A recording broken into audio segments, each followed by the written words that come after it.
Gubernur Jawa Barat Deddy Mulyadi menyebut jika menjadi gubernur Jakarta akan membagikan gaji 10 juta rupiah kepada setiap kepala keluarga. Pernyataan Deddy direspons anggota DPRD DKI Jakarta yang menilai Deddy tidak bisa membedakan fungsi APBD dengan bansos. Kalau di Jakarta itu dari 10 juta ada 2 juta kepala keluarga, itu orang Jakarta bisa digaji per kepala keluarga 10 juta.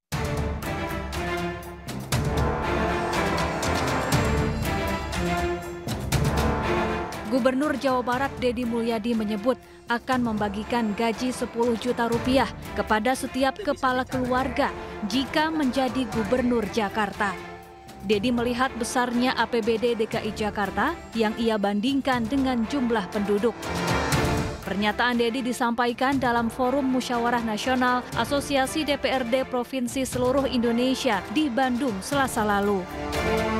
Ini saya ngomong Jakarta. Jakarta ini Pak, penduduknya di bawah 10 juta, APBD-nya 90 triliun. Kalau di Jakarta itu dari 10 juta ada 2 juta kepala keluarga, itu orang Jakarta bisa digaji per kepala keluarga 10 juta. Kenapa? Karena 10 juta dikali 2 juta hanya 20 triliun. Kalau saya gubernurnya bagi. Beda, kalau Jabar 50 juta. Nah, untuk itu apa sih yang mesti kita lakukan hari ini? Mari kita bersama-sama melakukan telaah terhadap ini semua untuk kepentingan bangsa. Agar apa? Agar ke depan bangsa kita terus mengalami peningkatan sumber daya manusia. Anggota DPRD DKI Jakarta Dwi Rio Sambodo merespons pernyataan Deddy.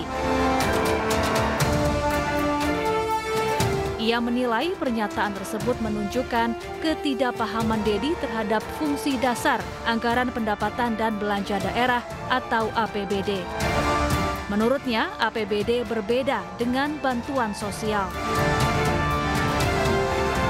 Tim Liputan iNews melaporkan.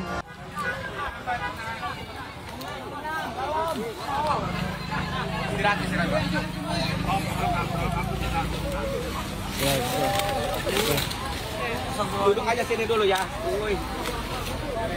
Itu aja. Sini dulu, sini kumpul.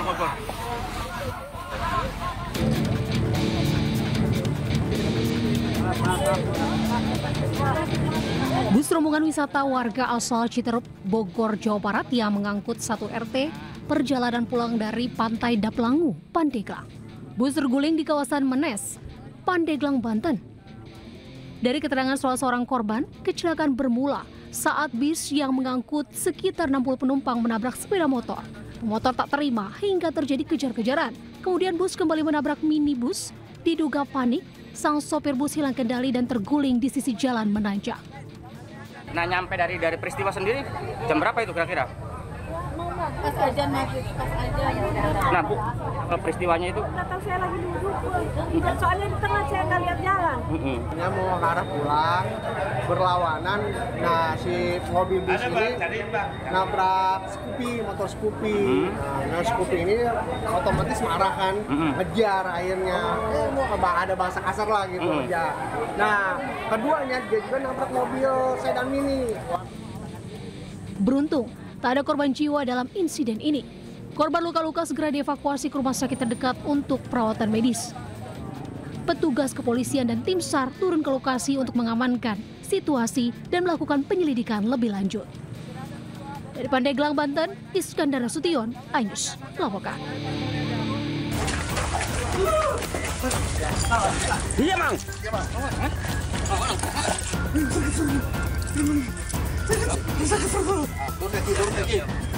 Aksi kejar-kejaran antara petugas kepolisian Satres Narkoba Polres Darmasraya dengan seorang bandar narkoba terjadi saat pelaku hendak diciduk di rumahnya di daerah Jorong Kototuo, Kabupaten Darmasraya, Sumatera Barat. Saat dilakukan penggeledahan di rumahnya, petugas mendapati sebanyak 38 paket kecil narkotika jenis sabu yang disembunyikannya di dalam pengeras suara aktif. Warsono merupakan seorang bandar narkoba lintas provinsi yang sudah 3 bulan menjadi target operasi polisi dalam peredaran narkotika di Kabupaten Darmasraya. Tersangka mengaku membawa narkotika jenis sabu dari Muaro Bungo, Provinsi Jambi untuk diedarkan di Darmasraya. Paket yang ditemukan pada saat melakukan penggerebekan 38 paket kecil. Diduga barang haram tersebut dibeli atau didapatkan dari seseorang dari Kabupaten Bungo. Atas perbuatannya pelaku dijerat dengan pasal 114 Undang-Undang Nomor 35 Tahun 2009 tentang narkotika dengan ancaman hukuman maksimal 20 tahun penjara. Dari Kabupaten Darmasraya, Sumatera Barat, Budi Sunandar, iNews melaporkan.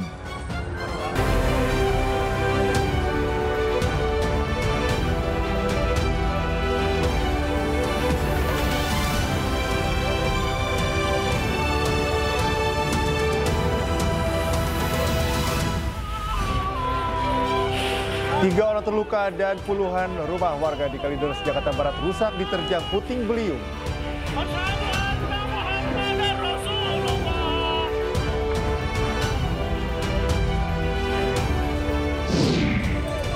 Penghuni rumah terlibat cekcok dengan petugas jurusita saat eksekusi lahan di Deli Serdang, Sumatera Utara.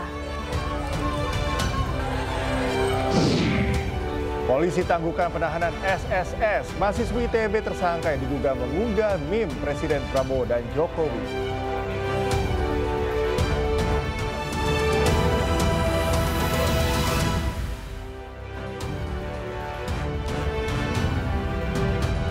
Halo, selamat pagi pemirsa. iNews Pagi kembali hadir melengkapi informasi Anda pagi hari ini. Ya, selain 3 berita utama tadi, sejumlah informasi menarik lainnya juga telah kami siapkan untuk Anda bersama saya, Cika Mutazam.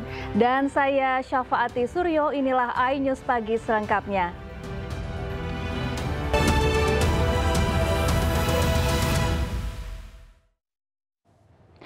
Pemirsa, tebing setinggi 100 meter longsor dan menimpa pemotor di Majalengka, Jawa Barat. Evakuasi korban berlangsung dramatis dan terkendala kondisi gelap.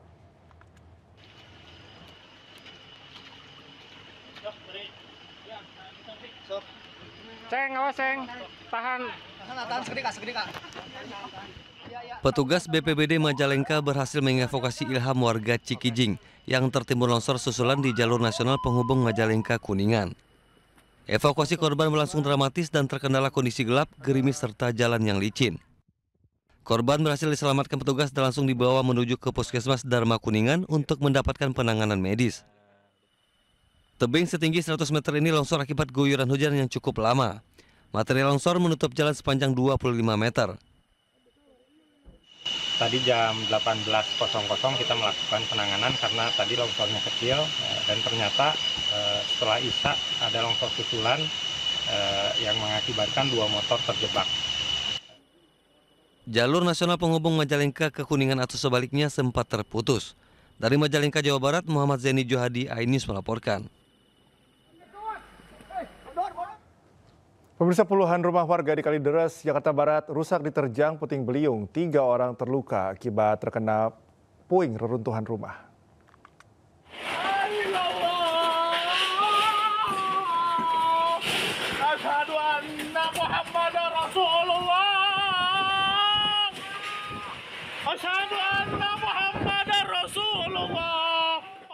Warga panik saat puting beliung menerjang permukiman warga di Kampung Walungan Poncol, Kalideres, Jakarta Barat.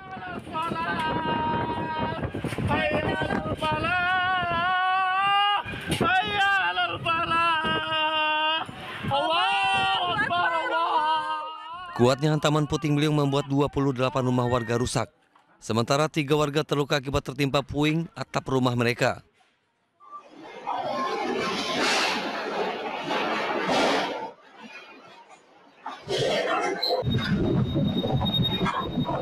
Terjangan puting beliung juga terekam CCTV saat merusak salah satu rumah warga.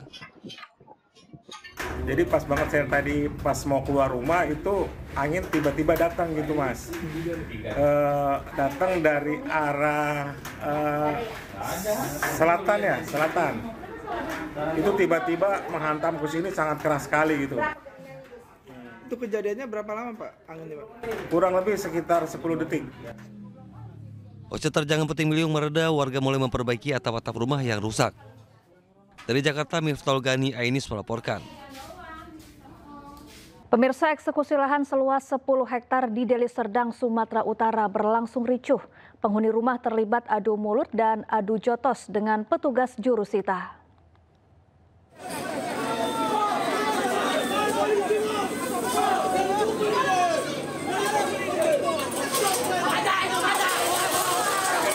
Adu mulut, tarik-menarik, serta adu fisik terjadi antara petugas jurusita Pengadilan Negeri Lubuk Pakam, Deli Serdang dengan sejumlah penghuni.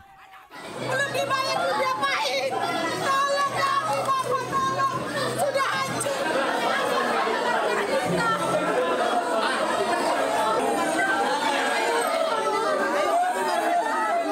Penghuni indekos berteriak dan menangis histeris melihat rumah tempat tinggalnya diratakan dengan tanah menggunakan alat berat. Petugas jurusita Pengadilan Negeri Lubuk Pakam sebelumnya membacakan surat permohonan eksekusi yang diajukan oleh PT United Orta Berjaya terhadap 19 warga yang bermukim di Komplek Veteran Jalan Rumah Sakit Haji Percut Setuan Deli Serdang. Salah seorang warga yang menduduki lahan mengaku memiliki surat tanah yang dikuasainya belasan tahun. Turunlah SK dari gubernur menyatakan diperuntukkan untuk kami, ya Pak ya.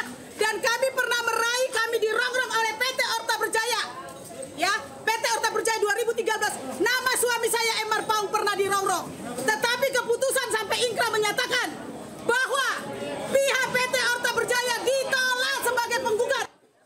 Sementara itu, jurusita PN Lubuk Pakam menyebut proses eksekusi dilakukan berdasarkan putusan pengadilan. Bang, tadi sempat ada perlawanan dari penghuni rumah, Bang. Ada penolakan tadi ya, Bang? Nah, gimana? Sudah diberitahu, Bang, sama sudah kita beritahu kepada pihak yang berperkara yang ada di sini. Sesuai dengan perkara yang di sini yang kita beritahu. Bang, ini penggugat atas nama siapa, Bang? Penggugat atas nama PT United Orta Berjaya. Meski sempat berlangsung ricuh dan mendapat penolakan, proses eksekusi tetap berjalan dan petugas mengangkat sejumlah barang berharga milik penghuni ke tempat yang telah disediakan. Dari Deli Serdang, Sumatera Utara, Ahmad Ridwan Nasution, iNews melaporkan. Menolak ditertibkan, wanita pedagang ikan asap di Kota Ternate, Maluku Utara melawan petugas Satpol PP dengan senjata tajam. Pedagang berdalih petugas tebang pilih saat melakukan penertiban lapak.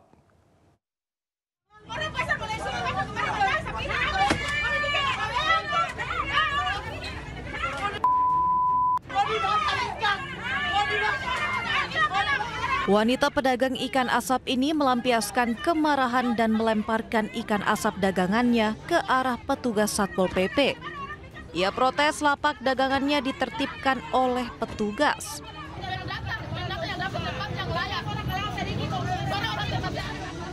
Sebelumnya ia juga sempat mengancam petugas dengan sebilah senjata tajam. Namun senjata tersebut berhasil direbut oleh keluarganya. Pedagang berdalih petugas tebang pilih saat melakukan penertiban lapak. Kita menjual di bahu jalan, sedangkan yang menjual di bahu jalan ini bukan cuma kita sendiri. Ada buah-buah di sana, ada juga penjualan kue, dan sebagian ada juga yang pisang, sayur-sayuran. Kenapa kita di sini yang selalu dipermasalahkan? Itu yang kita tidak terima. Penertiban pedagang di Pasar Higienis Kota Ternate, Maluku Utara ini dilakukan lantaran lapak para pedagang memakan bahu jalan, sehingga kerap menimbulkan kerumunan yang menyebabkan kemacetan.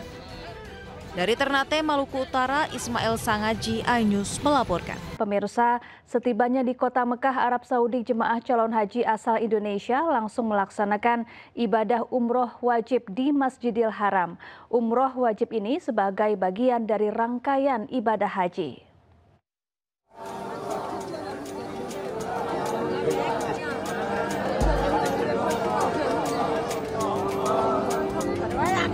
Hingga Sabtu malam waktu Arab Saudi, ratusan jemaah calon haji asal Indonesia langsung melaksanakan ibadah umroh setibanya di Kota Mekah, Arab Saudi. Rombongan pertama jemaah memulai ibadah umroh wajib di Masjidil Haram sebagai bagian dari tahapan haji. Dengan dipimpin oleh mutawifnya, jemaah melakukan tawaf diawali dari titik Hajar Aswad, mengelilingi Ka'bah selama 7 putaran. Jemaah kemudian melakukan sa'i, yakni berjalan atau berlari-lari kecil dari Bukit Safa ke Bukit Marwah. Ibadah umroh berjalan dengan khusyuk, diiringi lantunan zikir dan doa oleh para jemaah. Setelah tahapan umroh selesai, jemaah kemudian melepas pakaian ihram sambil menunggu puncak ibadah haji di Arafah, Musdalifah, dan Mina. Hingga Sabtu malam tercatat sudah ada 2 kloter jemaah calon haji asal Indonesia yang melaksanakan ibadah umroh wajib, dengan total 772 jemaah. Dari Mekah, Arab Saudi, Gigih Irfan, iNews melaporkan. Ya, bagi jemaah calon haji ada sejumlah imbauan atau larangan ketika berada di kawasan Masjidil Haram. Salah satunya merokok. Merokok bukan hanya dilarang, tapi pelakunya bisa terkena hukuman berat.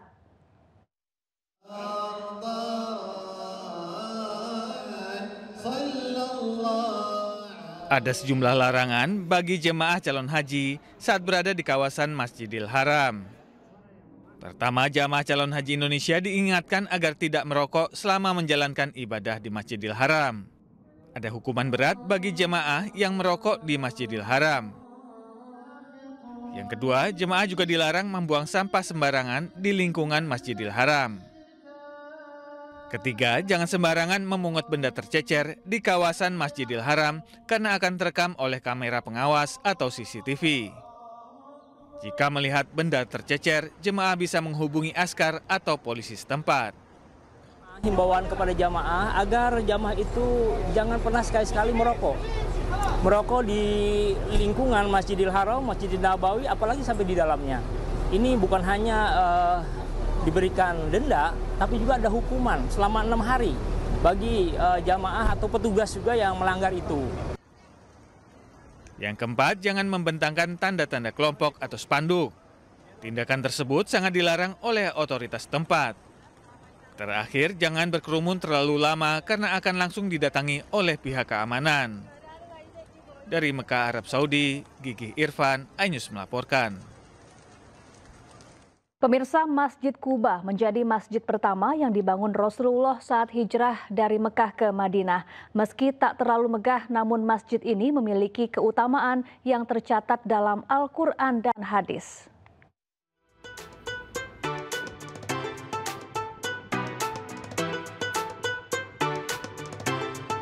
Di ujung selatan kota Madinah berdiri sebuah masjid dengan sejarah yang tak tergantikan.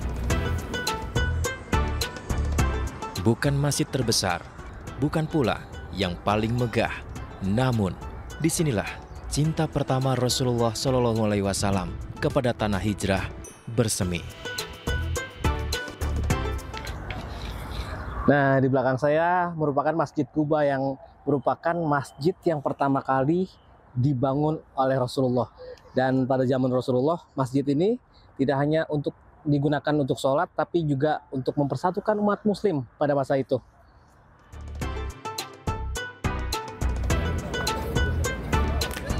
Saat perjalanan hijrah Rasulullah dari Mekah ke Madinah, di desa Quba, beliau singgah selama 4 hari.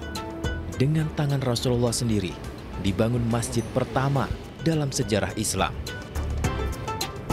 Bukan sekedar tempat ibadah, Masjid Quba menjadi simbol hijrah, transformasi, dan awal peradaban Islam yang penuh berkah. Masjid ini disebut dalam Al-Quran Surat At-Taubah ayat 108 sebagai tempat yang didirikan atas dasar takwa sejak hari pertama. Dan dalam hadis riwayat Ibnu Majah disebutkan, barang siapa berwudu di rumahnya, lalu mendatangi Masjid Quba dan sholat 2 rakaat, maka baginya pahala seperti berumroh. Masjid Quba telah direnovasi menjadi megah dan luas, namun ruh kesederhanaan dan cinta Rasul tetap mengalir di setiap sudutnya. Di sini, kita diingatkan bahwa hijrah bukan sekedar pindah tempat, namun perjalanan menuju cahaya. Dari Madinah, Arab Saudi, Gigi Irfan, iNews melaporkan.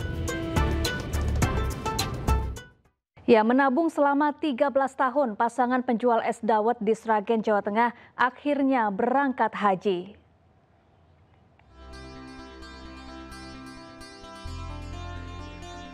Dawet membawa berkah. Ya, keberkahan dawet ini dialami oleh pasangan suami istri Agus Sarwanto dan Endang Widyaningsih.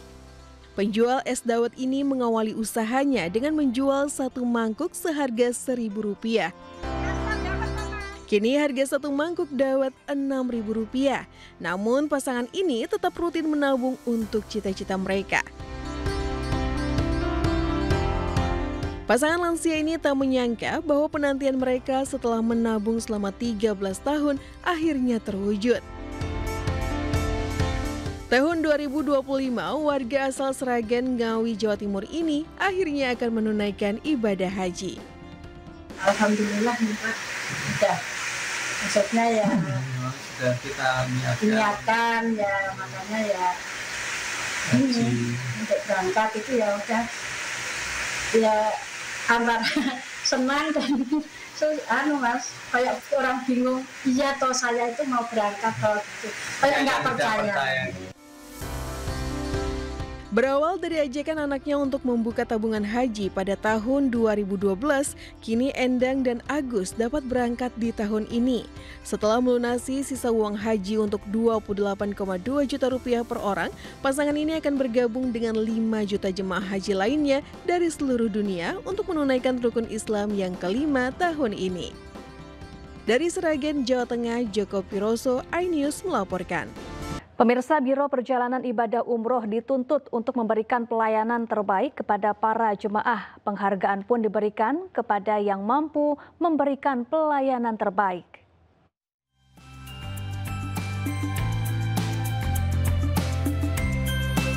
Venture Travel menggelar acara penghargaan tahunannya yang paling bergengsi pada 11 Mei 2025, Venture Award 2025.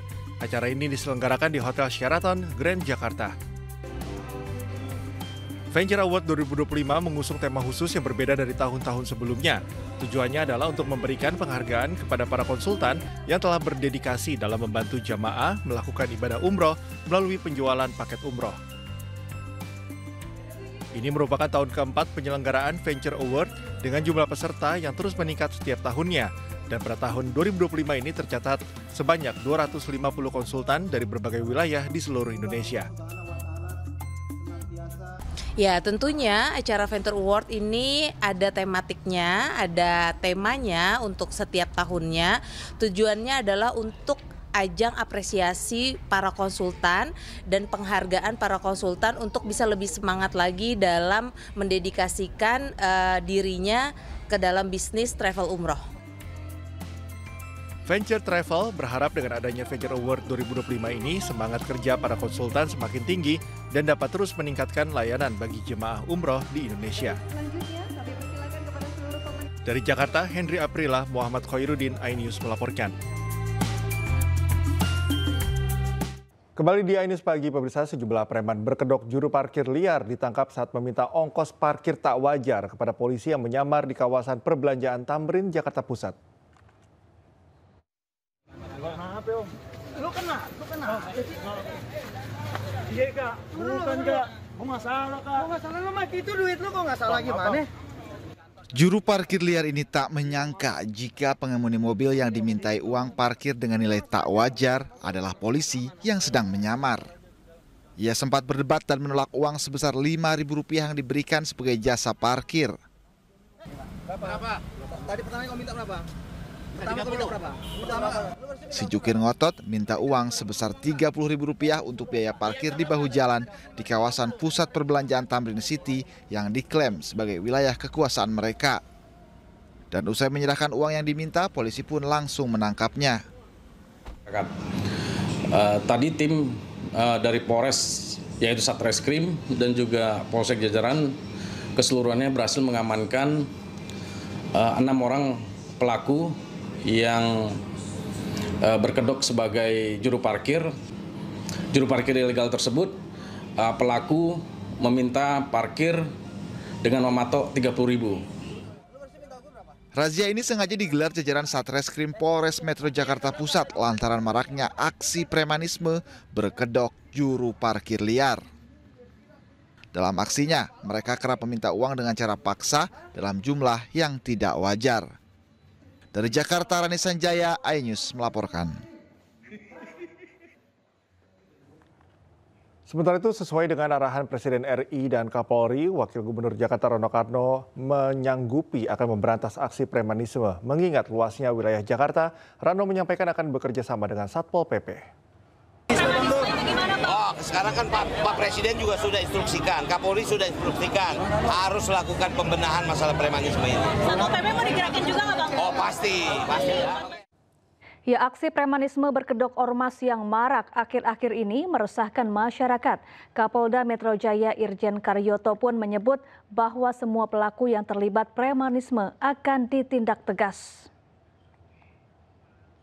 Menindaklanjuti keresahan masyarakat atas aksi premanisme mengatasnamakan ormas, Kapolda Metro Jaya Irjen Pol Karyoto menggelar apel siaga anti premanisme di lapangan Silang Monas, Jakarta. Kapolda Metro Jaya menyatakan akan menindak tegas semua yang terlibat dalam premanisme.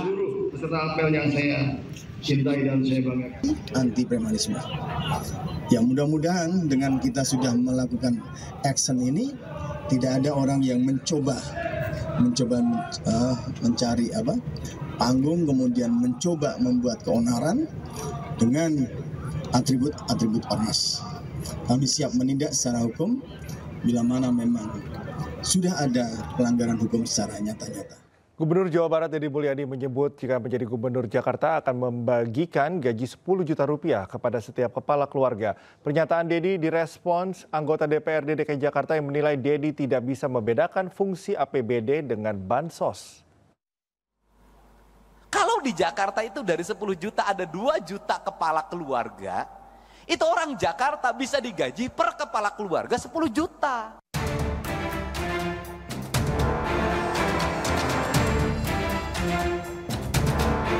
Gubernur Jawa Barat Deddy Mulyadi menyebut akan membagikan gaji 10 juta rupiah kepada setiap kepala keluarga jika menjadi Gubernur Jakarta. Deddy melihat besarnya APBD DKI Jakarta yang ia bandingkan dengan jumlah penduduk. Pernyataan Deddy disampaikan dalam Forum Musyawarah Nasional Asosiasi DPRD Provinsi Seluruh Indonesia di Bandung Selasa lalu. Ini saya ngomong Jakarta. Jakarta ini Pak, penduduknya di bawah 10 juta, APBD-nya 90 triliun. Kalau di Jakarta itu dari 10 juta ada 2 juta kepala keluarga, itu orang Jakarta bisa digaji per kepala keluarga 10 juta. Kenapa? Karena 10 juta dikali 2 juta hanya 20 triliun. Kalau saya gubernurnya bagi. Beda, kalau Jabar 50 juta.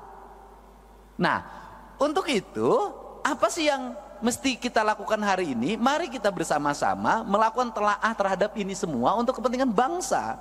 Agar apa? Agar ke depan bangsa kita terus mengalami peningkatan sumber daya manusia. Anggota DPRD DKI Jakarta Dwi Rio Sambodo merespons pernyataan Deddy. Ia menilai pernyataan tersebut menunjukkan ketidakpahaman Deddy terhadap fungsi dasar anggaran pendapatan dan belanja daerah atau APBD. Menurutnya, APBD berbeda dengan bantuan sosial. Tim Liputan iNews melaporkan. Pemirsa, penahanan mahasiswa ITB pengunggah meme Presiden Prabowo dan Presiden ke-7 RI Joko Widodo ditangguhkan. Penangguhan penahanan atas permintaan tersangka dan keluarga. Dan bahwa terhadap tersangka itu telah dilakukan proses upaya penahanan sejak tanggal 7 Mei 2025 sampai dengan tanggal 26 Mei 2025 di Rutan Bareskrim Polri. Namun perlu kami jelaskan juga sebelumnya penyidik telah melakukan kegiatan serangkaian dalam proses penyidikan ini.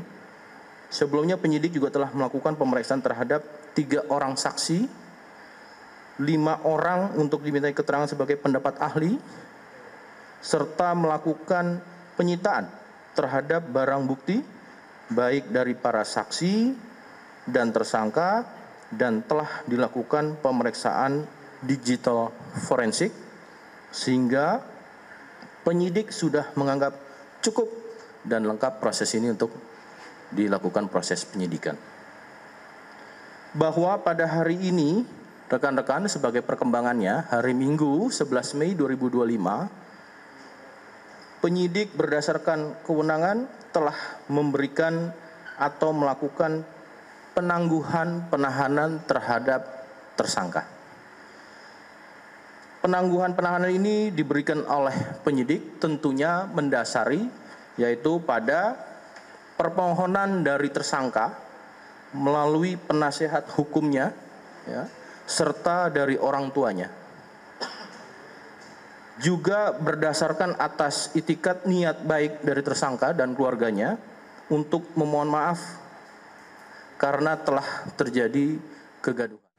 Pemirsa, mahasiswa ITB yang diduga mengunggah meme Presiden Prabowo dan Presiden ke-7 RI Joko Widodo ditetapkan sebagai tersangka. Sementara terkait motif masih diselidiki pihak kepolisian.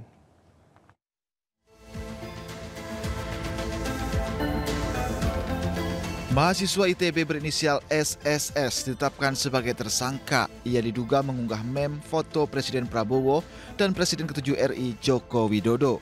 Mahasiswa tersebut kini ditahan di Barreskrim Polri. Sementara terkait motif mahasiswa tersebut, Karopemnas Divisi Humas Polri Brigjen Trunoyudo mengatakan masih dalam proses penyidikan. Sementara itu, Kepala Kantor Komunikasi Presiden Hasan Nasbi merespon soal kasus ini.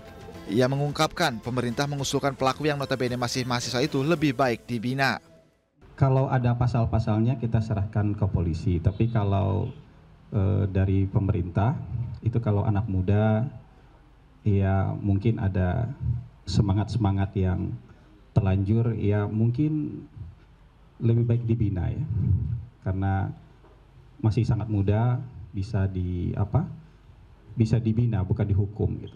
Jadi harapan kita teman-teman yang mahasiswa yang mungkin selama ini terlalu bersemangat misalnya memberikan kritikan, mengekspresikan kritikannya, mungkin nanti bisa diberi pemahaman dan pembinaan supaya jadi lebih baik lagi, tapi bukan dihukum gitu. Sementara itu, keluarga mahasiswa ITB membenarkan adanya penangkapan mahasiswanya. Mahasiswa berinisial SSS ini dijerat Undang-Undang ITE dan terancam 12 tahun penjara. Sementara itu, pihak Perguruan Tinggi ITB Bandung, Jawa Barat sudah berdialog dengan orang tua dan Ikatan Orang Tua Kampus.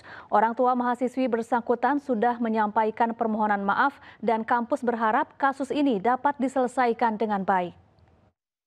Sudah melakukan koordinasi tentu saja dengan berbagai pihak ya untuk kemudian mencari keterangan, kemudian membuat suasana menjadi sejuk dan kemudian juga mencari kemungkinan-kemungkinan untuk kemudian berdialog tentang situasi ini. Nah, kami juga sudah melakukan komunikasi dengan pihak orang tua, kemudian juga ada Ikatan Orang Tua Mahasiswa di ITB itu, kemudian juga kami sudah bertemu dengan keluarga mahasiswa ITB pada hari Jumat, dan dari sisi orang tua sendiri yang sudah melakukan komunikasi dengan mahasiswi kami tersebut, bahwa orang tuanya sudah mewakili mahasiswanya menyatakan permintaan maaf ya. Saya kira ini sangat penting buat kita semua, dan juga kami sangat mengharapkan tentu saja kebijaksanaan dari berbagai pihak untuk melihat situasi ini juga lebih tenang sehingga semua masalah. Ketua Komisi 3 DPR RI Habibur Rahman mengajukan diri menjadi penjamin mahasiswi ITB pengunggah meme Prabowo Jokowi yang kini menjadi tersangka dan ditahan di Barreskrim. Habibur Rahman meminta mahasiswi tersebut ditangguhkan penahanannya. Ya, kami benar adalah penjamin penangguhan penahanan terhadap adik SSS mahasiswi ITB yang ditangkap dan ditahan karena membuat gambar tak senonoh, ada gambar Pak Jokowi dan Pak Prabowo. Ya, kami bisa memahami alasan polisi menangkap karena memang gambar tersebut sangat tidak tepat. Ya, saya sendiri sebenarnya sangat sedih melihat gambar tersebut. Namun demikian di sisi lain ya kami melihat anak tersebut ya adik mahasiswa tersebut masih muda dan masih sangat mungkin bisa dibina ya, diajak berkomunikasi yang baik dan dibuat mengerti bahwa apa yang dia lakukan sangat-sangat tidak baik ya, tidak pas ya. Nah, kami yakin juga Pak Kapolri Listio Sigit adalah orang yang sangat bijaksana ya. Dan kami memahami situasi yang sulit dilakukan oleh Polri ya. Kami insya Allah yakin adik mahasiswa tersebut bisa segera ditangguhkan penahanannya. Sementara itu, keluarga mahasiswa Institut Teknologi Bandung atau KMITB menggelar aksi terkait penetapan tersangka SSS yang diduga mengunggah meme Presiden Prabowo dan Jokowi. Massa meminta polisi membebaskan mahasiswi berinisial SSS tersebut. Untuk keluarga kami yang ditahan.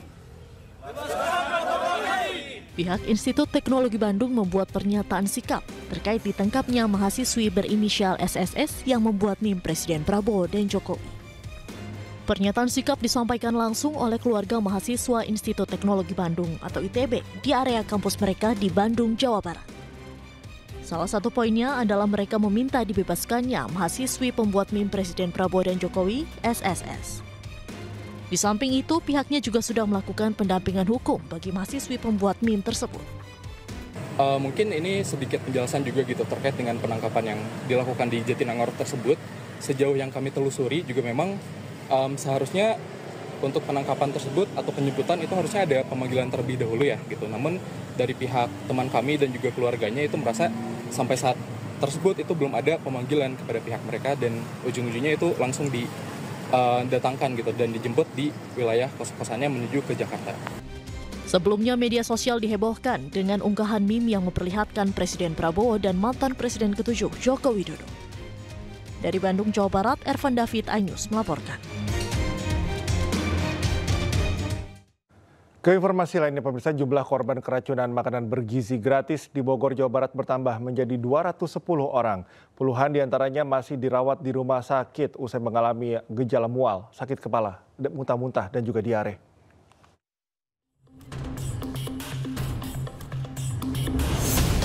Puluhan siswa korban keracunan makan bergizi gratis di Bogor, Jawa Barat masih dirawat di rumah sakit. Meski masih lemas, namun menurut tim dokter kondisi mereka berangsur membaik. Para korban mengalami sakit kepala, muntah-muntah, dan diare usai mengonsumsi menu MBG. Tingginya angka kasus keracunan membuat pemerintah Kota Bogor menetapkan kasus ini sebagai kejadian luar biasa atau KLB. Biaya medisnya nanti ditanggulangi oleh pemerintah Kota Bogor.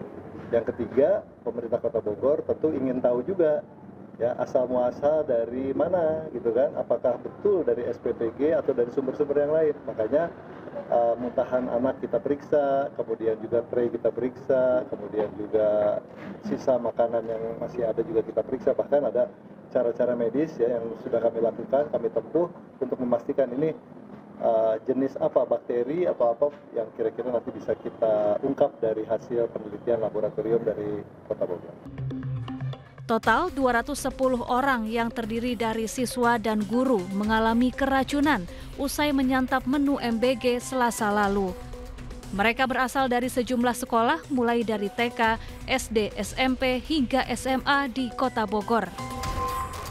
Sementara itu sampel makanan masih diuji di laboratorium dan hasilnya akan keluar hari ini. Dari Bogor, Jawa Barat, Andi Firmansyah, iNews melaporkan. Sementara itu, Kepala Badan Gizi Nasional Dadan Hindayana akan mengevaluasi pelaksanaan makan bergizi gratis secara menyeluruh. Pihaknya akan melakukan pelatihan rutin dan penyegaran terhadap seluruh Satuan Pelayanan Pemenuhan Gizi atau SPPG. Dan terakhir, dari kejadian di Cianjur, kemudian di Bandung, di Tasikmalaya, dan Bogor.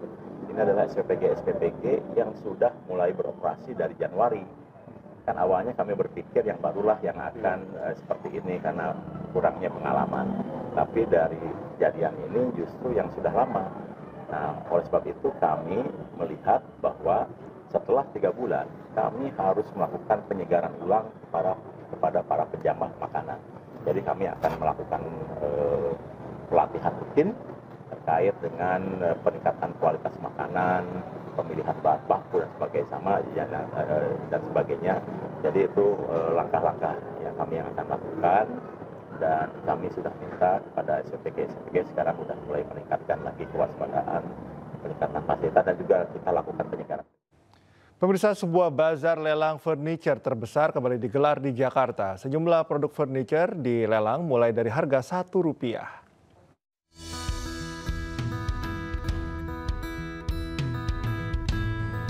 Toko furniture terbesar di Jakarta, Chandra Karya, mengadakan acara khusus lelang branded spring bed, sofa, dan furniture mulai Rp1. Bazar kali ini bertemakan Chandra Karya Bazar Jilid 19 dengan 4 acara utama, yakni pertarungan diskon, flash sale, dan clearance sale. Bazar berlangsung selama bulan Mei 2025, dimeriahkan dengan berbagai acara dan promosi menarik. Ada 17 merek spring bed ternama yang tergabung dalam acara.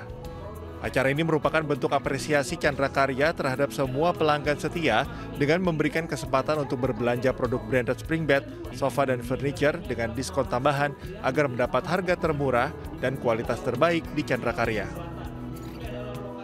Harapan kami ke depan, kami mau mencapai misi kami, yaitu menjadi tempat pilihan belanja produk-produk branded spring bed, sofa, dan furniture, supaya masyarakat Indonesia sesuai visi kami memiliki produk-produk ini dengan harga terjangkau, tapi dengan kualitas yang sangat baik, sehingga rumah-rumah menjadi nyaman, suasana jadi enak, tempat istirahat yang terbaik, sehingga keluarga Indonesia sehat, dan juga tentu masyarakat memiliki suatu suasana yang gembira untuk menghadapi berbagai tantangan, dan juga bergembira untuk menghadapi event-event keluarga yang sangat-sangat sukacita. Sebetulnya aku hari pertama inceranku udah dapat kan.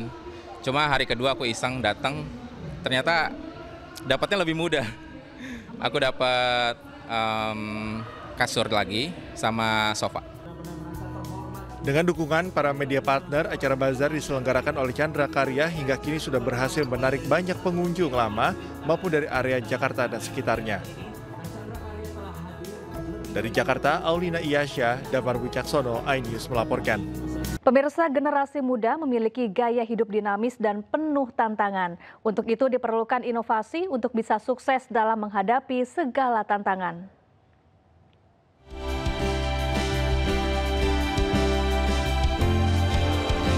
Bertepatan dengan momen Car Free Day, Extra Joss meluncurkan Extra Joss Ultimate yang dilakukan secara parade mulai dari Bundaran HI hingga pintu 6 GBK. Acara ini melibatkan marching band kolaboratif, influencer, balerina, cheerleader, pemain enggrang, komoditas BMX, pelari pesepeda, hingga roller skaters. Extra Joss Ultimate sebagai simbol gaya hidup modern bagi anak-anak muda Indonesia yang mengutamakan gaya hidup seimbang antara bekerja dan menjalani aktivitas. Seakan menjawab dinamika gaya hidup, dengan kemasan kaleng praktis dan kekinian, Extra Joss Ultimate tetap menjaga esensi energi, namun menawarkan inovasi natural energi dari green coffee yang relevan untuk menghadapi tantangan dan gaya hidup. Extra Joss Ultimate ini adalah satu energi lifestyle, sebuah transformasi baru yang kita persembahkan untuk semua anak-anak muda yang ada di Indonesia yang mempunyai gaya hidup yang memang penuh tantangan. Mungkin untuk teman Anda ngonten, teman Anda di saat Anda lelah, teman Anda saat olahraga, dan teman Anda di saat Anda mungkin menemani hari-harimu dan semua lifestyle yang ada di kehidupan Anda. Jadi Extra Joss Ultimate mengandung Green Coffee Extract, di mana Green Coffee Extract ini adalah energi alami yang kita persembahkan untuk semua anak-anak muda yang punya mimpi. Kedepannya diharapkan Extra Joss menjadi teman anak-anak muda untuk mengejar masa depan dan mimpinya untuk sukses dan berenergi. Dari Jakarta, Dilami Aulia, Laksana, iNews melaporkan. Pemirsa, sebuah kapal wisata yang membawa penumpang dari Pulau Tikus terbalik pada Minggu sore di perairan Pantai Malabero, Bengkulu. Sebanyak 7 orang tewas akibat insiden tersebut.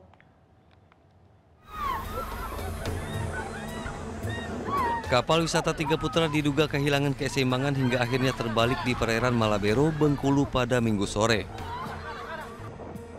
Kecelakaan kapal wisatawan terjadi saat cuaca buruk, akibatnya 7 orang dilaporkan tewas.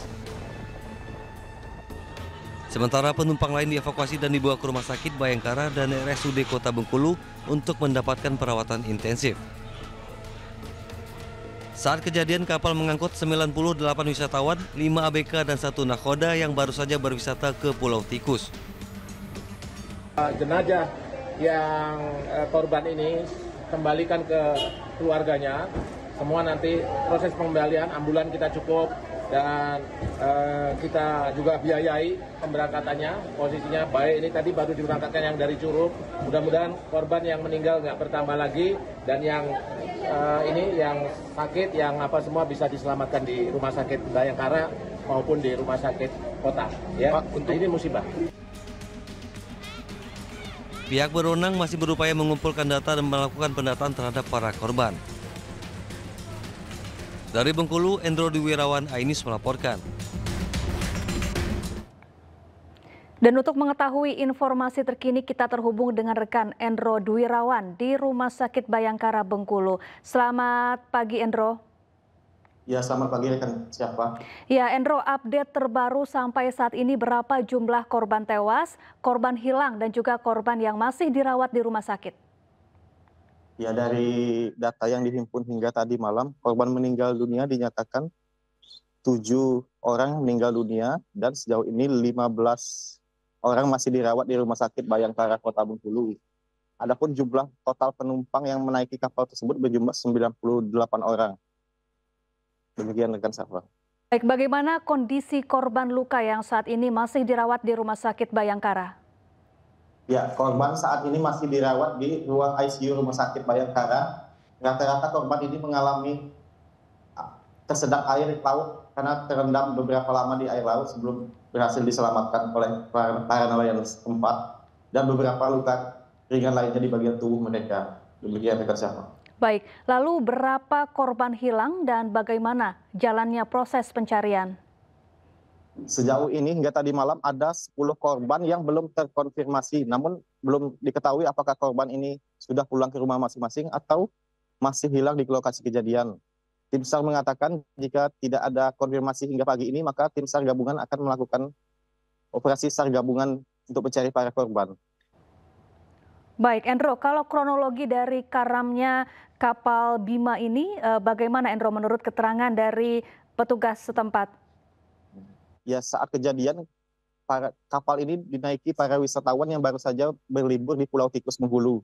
Saat akan mendarat di Pantai Malabro Kota Bengkulu, tiba-tiba ada gelombang tinggi dan karena suasana di sana sedang badai sehingga kapal terbalik hingga karam di lokasi kejadian.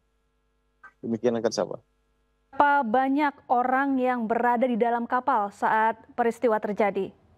Ya, dari manifest ini, dari manifest yang ada, korban berjumlah 105 orang, terdiri dari 98 wisatawan, 5 orang ABK dan 1 nahkoda kapal. Baik, untuk hasil pemeriksaan sementara, apa penyebab dari karamnya kapal ini, Endro? Hingga pagi ini belum ada rilis secara resmi dari pihak terkait, namun dari informasi yang didapat, pengelola wisata dan pemilik kapal saat ini masih menjalani pemeriksaan di Polresta Bengkulu. Demikian rekan Safa. Baik, kapal ini karam saat wisatawan baru berangkat ke tempat wisata atau setelah pulang dari tempat wisata? Ya, para wisatawan ini kecelakaan kapalnya setelah pulang dari wisatawan dan akan kembali merapat ke Pantai Bengkulu. Baik, untuk pagi ini rencananya pencarian akan difokuskan di titik-titik mana saja, Endro? Ya, sejauh ini tim SAR masih menunggu data valid karena masih ada korban yang belum melapor. Dan saat ini pihak kepolisian masih menunggu jika ada warga yang merasa keluarganya hilang untuk segera melapor ke posko yang ada. Jika tidak ada, maka pencarian akan dilakukan di sekitar lokasi menggunakan kapal dari Basarnas. Baik, terima kasih rekan Endro Dwirawan langsung dari Rumah Sakit Bayangkara Bengkulu dan selamat bertugas kembali.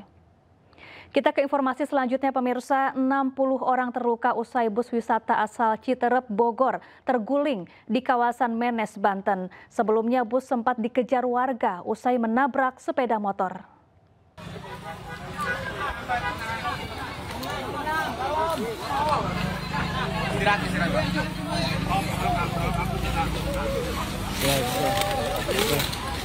Duduk aja sini dulu ya. Itu aja. Sini dulu, sini kumpul.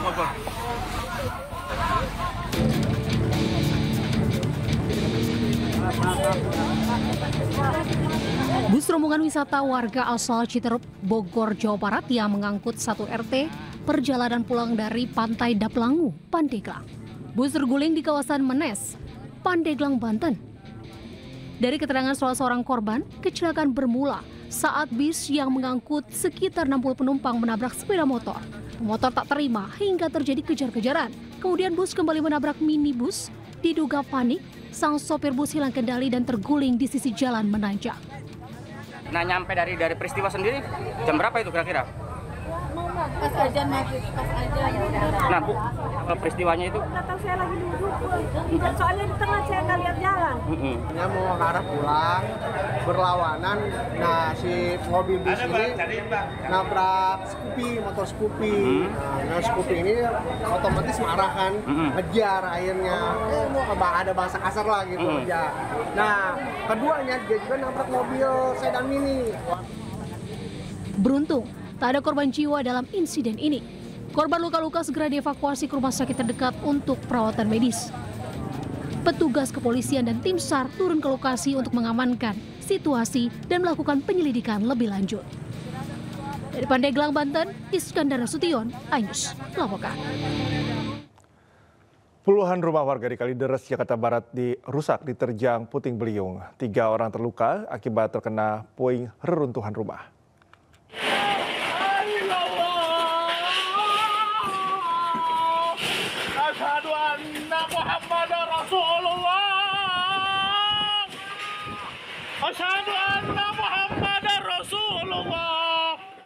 Warga panik saat puting beliung menerjang permukiman warga di Kampung Walungan Poncol, Kalideres, Jakarta Barat.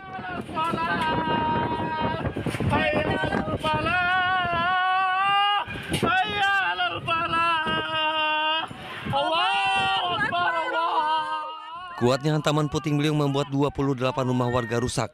Sementara 3 warga terluka akibat tertimpa puing atap rumah mereka.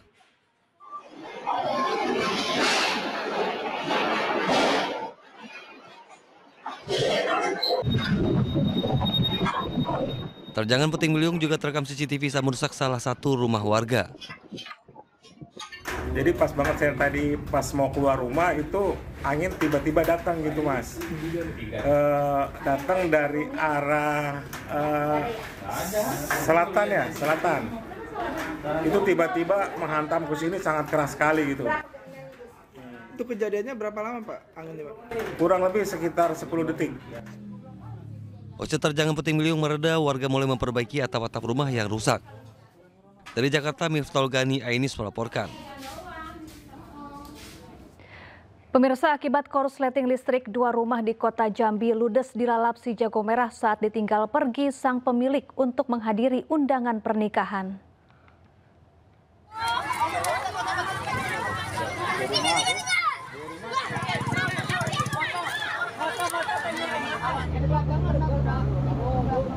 Dua unit rumah kayu di Kelurahan Lego, Kecamatan Danu, Sipin, Kota Jambi terbakar Minggu sore.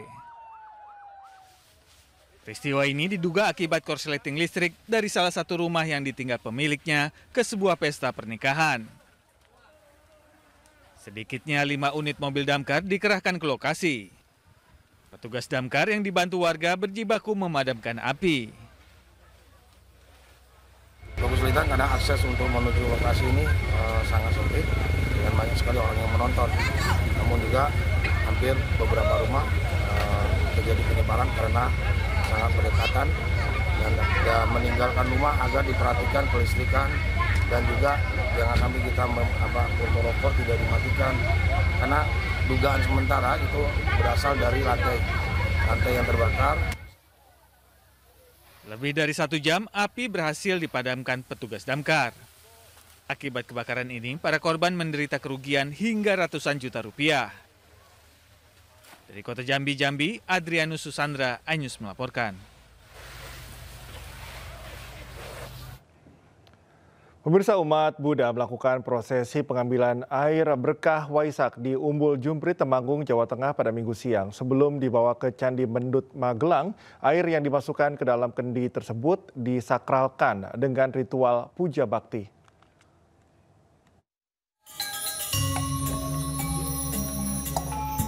Puluhan biksu dari berbagai sangha melakukan ritual pengambilan air suci Waisak di Umbul Jumprit, Temanggung, Jawa Tengah.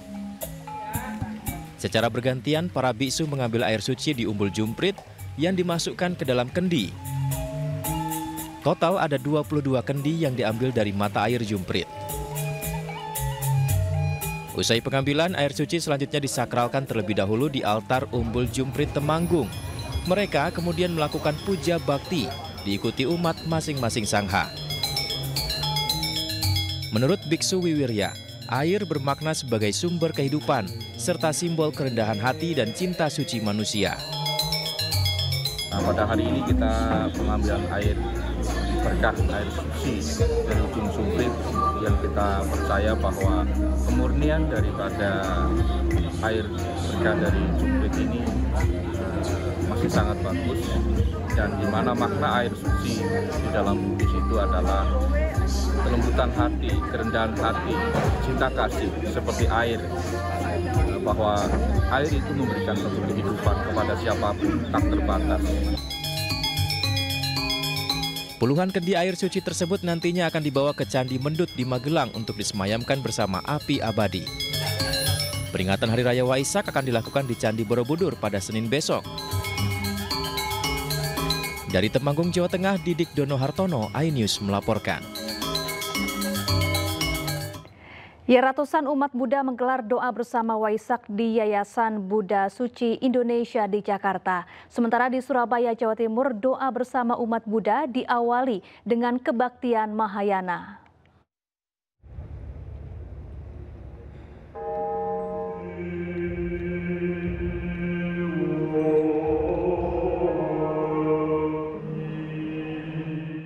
Dalam peringatan Hari Waisak di tahun 2025, ratusan umat Buddha dari Persatuan Umat Buddha Indonesia menggelar doa bersama di Yayasan Buddha Suci Indonesia Jakarta.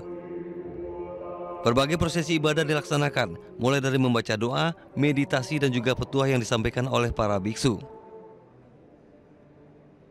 Dalam momen Waisak tahun ini, Persatuan Umat Buddha Indonesia juga menjalankan bulan bakti Waisak sebagai bentuk kontribusi baik di bidang sosial, ekonomi, maupun lingkungan.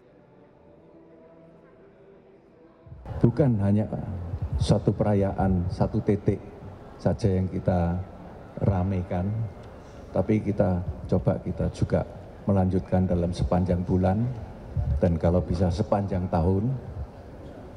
Kita selalu melarutkan diri dalam tugas-tugas bagaimana kita menjalin hubungan satu sama yang lain, baik internal dalam Permabudi, berbagai majelis, maupun eksternal dengan agama-agama lain.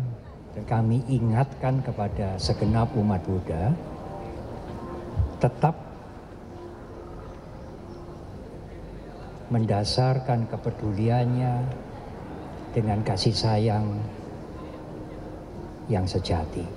Rame enggawi sepi ing pamrih. Dan itu yang kita butuhkan sekarang ini.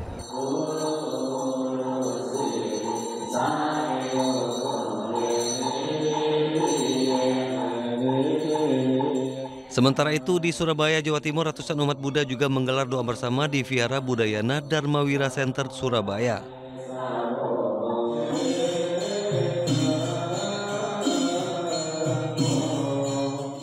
Ibadah khidmat ini diawali dengan kebaktian Mahayana, dilanjutkan dengan prosesi Yivo atau pencurahan air bunga pada Rupang Bodhisatta, Siddhartha, dan diakhiri dengan pelepasan burung pipit sebagai simbol kebebasan dan cinta kasih.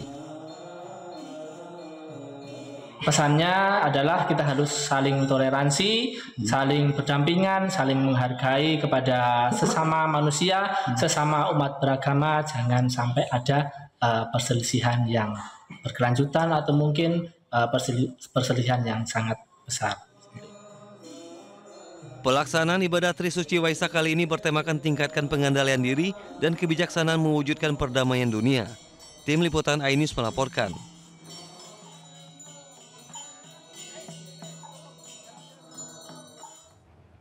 Ya, momen libur panjang Waisak, puluhan anak-anak usia sekolah di kota Sabang, Aceh nekat berburu koin yang dilemparkan penumpang kapal di Balohan Sabang, dan perharinya mereka bisa mengumpulkan 800 hingga 1 juta rupiah. Ya, dan informasi ini sekaligus menutup iNews pagi hari ini. Temukan informasi terbaru lainnya di www.inews.id. Cuplikan tayangan berita iNews dapat Anda saksikan di kanal YouTube @official_inews. Dan mewakili kerabat kerja yang bertugas, saya Cika Multazam. Dan saya Syafaati Suryo undur diri. Terima kasih, selamat pagi dan sampai jumpa.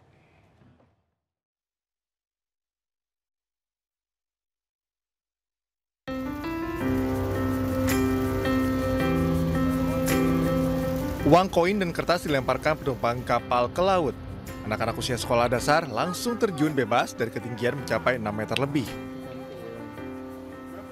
Mereka nekat mengais rezeki dari kepingan logam yang dilempar bebas oleh penumpang kapal di dermaga Balohan Sabang setiap tiba musim liburan. Kehadiran bocah koin ini menjadi hiburan tersendiri bagi wisatawan kala tiba dan berangkat dari dermaga kapal cepat di Balohan Sabang. Anak-anak koin ini beraksi kala kapal hendak berlabuh dan berangkat di pelabuhan. Dalam seharinya, mereka mampu mengumpulkan uang kertas dan koin yang dilempar penumpang mulai dari 800.000 hingga 1 juta rupiah selama libur Lebaran. Uang-uang koin kertas untuk anak koin di Sabang. Memasuki libur panjang Waisak ini mendatangkan berkah tersendiri bagi anak-anak yang nekat mengumpulkan uang di dermaga penyeberangan Balohan Sabang, Provinsi Aceh. Dari Sabang, Aceh, Syukri Syafruddin, iNews melaporkan.